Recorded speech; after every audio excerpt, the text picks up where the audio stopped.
Hi. Whew. Pleasure and thrill being in front of you. I've never been on a stage of the opera, so please do not expect me to sing.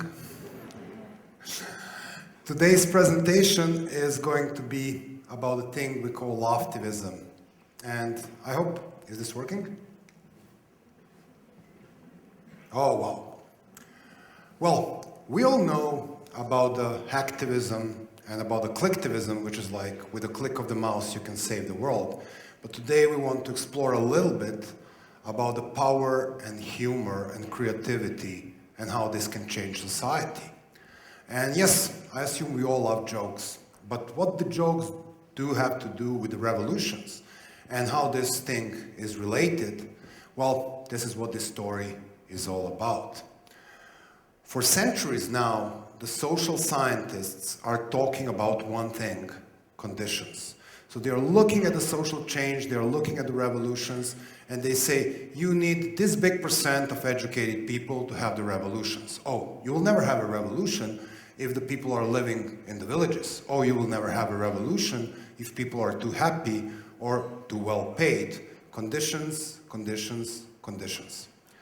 I've spent the last 10 years of my life traveling around the globe and meeting problem makers. And there is one thing I've learned. It's not about the conditions. It is about emotions. It is about the emotions which are driving the people around this place.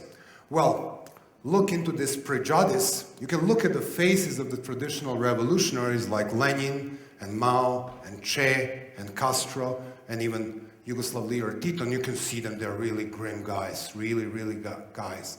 And they're like that, scientist says, they should be serious because they're involved with a serious business of the revolution. Very unlike that, modern revolutionaries on another side of the slide are looking like they escaped from party. They sing, they dance, they drum, they whistle, they smile, they're all covered with badges, and they look ridiculous in a way. Well, who has the right now? It's a big question. There is a fantastic study published by two American scholars, Maria Stephan and Erika Chenoweth, called Why Civil Resistance Work.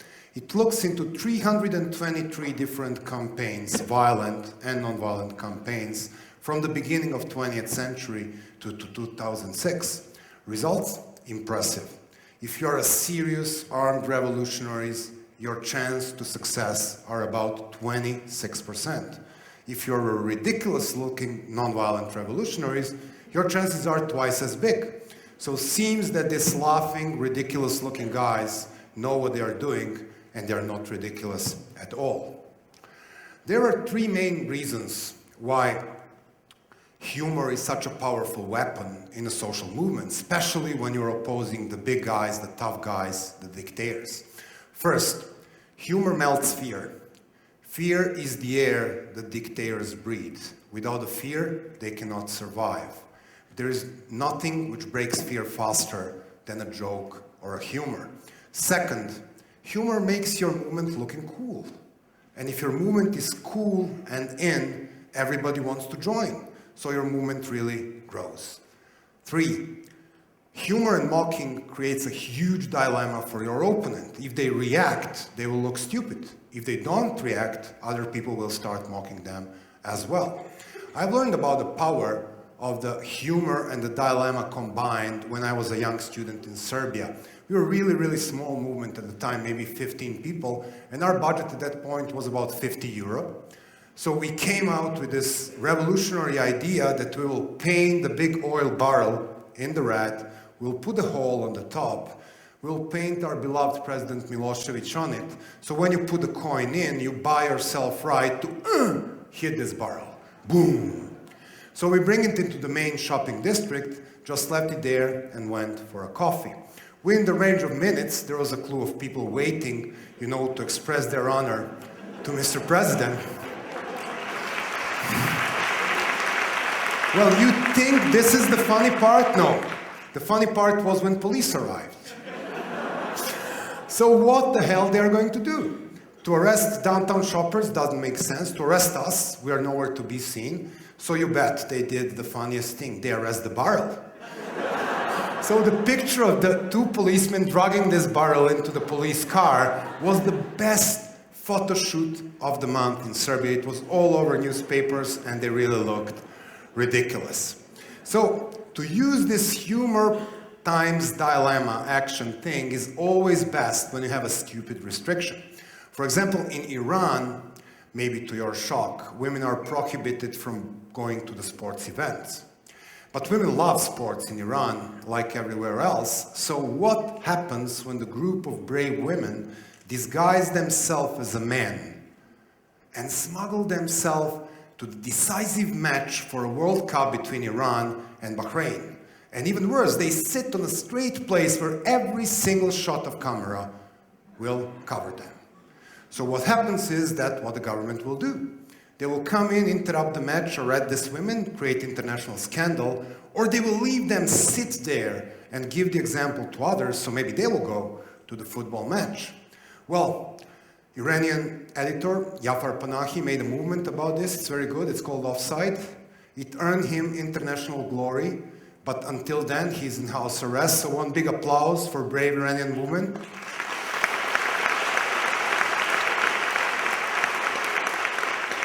The use of humor is not limited only to the autocracies. When Occupy Wall Street social movement hit hard, United States of America last year, the first movement of the New York police was to build a fence around this big iconic monument of the Wall Street Bull, this big thing.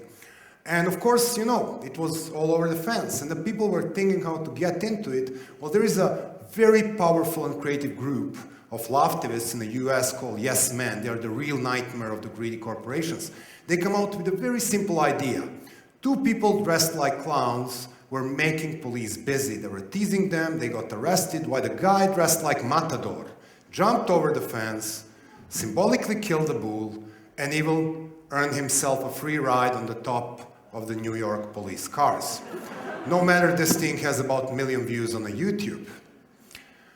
Well, humor works very well even in a very cold climate. Last year, demonstrations against the election fraud in Russia were not only limited to Moscow and St. Petersburg, but in smaller places, people were prohibited to go out and protest on the street. So in a very, very small place called Barnaul, somewhere in Siberia, last February, people came to the genius idea. They will bring their kids' toys to the square to organize a toy protest.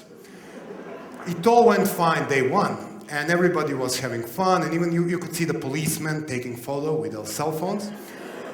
And then the thing went on YouTube, and then it went viral. And then somebody was very unhappy in the Kremlin, I assume, and somebody picked up the phone and said, you need to stop this thing. So when they filed for their toy protest tomorrow, the protesters from Barnaul got official paper from the police saying that protest of 100 Kinder Surprise toys, 100 Lego people, 20 model soldiers, and 10 toy cars is banned because the toys are not citizens of Russia. They're made in China. So next time, please use a little bit either Russian babushka for a protest or find themselves a nice toy passports. From Russia all the way to Balkans, Montenegro. You know, losing a luggage in a plane, it's not a very pleasant thing, but it's not a big drama. In fact, it happens to me half of my life. When you lose the last clean pair of underwear in that luggage, it's a bit unpleasant. But when you are accused for using state-sponsored credit card for buying lost underwear, like it happened to the Montenegrin Prime Minister last year, then you are in trouble. So what happens next, you can see on the screen. Anti-corruption group organizes a protest in front of the government, collects a lot of the spare underwear, gives a pair to every minister just in case that they can lose their luggage. They have one spare pair. Picture says more than 1,000 words. There are tough places of this world, and one of the toughest places of this world in this particular moment is Syria, where people are dying for more than a year. But that, however, didn't prevent a group of 4 Syrians to come out with their own version of spitting image. Go on YouTube and look at a thing called Top Gun, which mimics the situation on a Syrian court and really pisses the government off. Despite all of the bombings and the violence, the people have found their spirit and there are Syrians who still believe in a humor and a non-violent struggle. 2 thumbs up for these guys.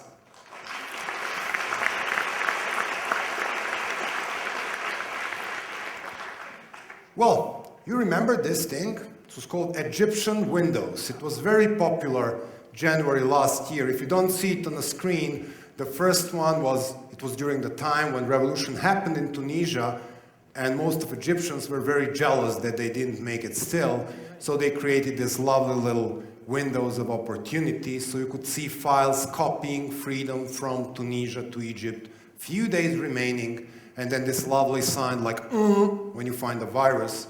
It's like, we cannot copy the freedom from Tunisia to Egypt, you need to remove Mubarak first.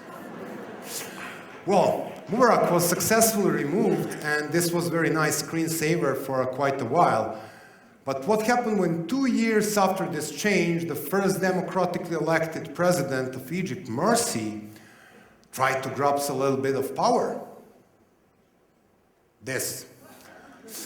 Within the range of the minutes, the power of laughtivism in Egypt not only portrayed the new president and labeled him as a pharaoh, came out with the thousands of jokes and the cartoons, and now you have millions of people protesting there and struggling to maintain democracy. Well, of course, the government does all the nasty stuff. They don't know how to respond. They chase newspapers. They are all over after people who are teasing them. One of the top state comics, called Bassem Youssef, is, of course, under the pressure. But hey, guys, this is not how the things are happening. Once the spirit of the laughter and people power come out of the box, you can't put it back in. This is not working this way. Well, the grand lesson here is, whether democratically elected or autocrats, politicians tend to behave in a certain way. Maybe they spend too much time watching themselves on the TV screens, or their big images on the billboard, or they're looking to their faces in the newspapers. I know you know what I'm talking about. And they start believing this image of themselves. The people power, and specifically humor and laughtivism, are there to help common people put them back to their senses and to empower common people. There are so many creative, cool, and humorous ways to fight for democracy, human rights, and against the corruption. So keep on laughing your way to victory, and keep on changing the world with a smile on your face. Thank you.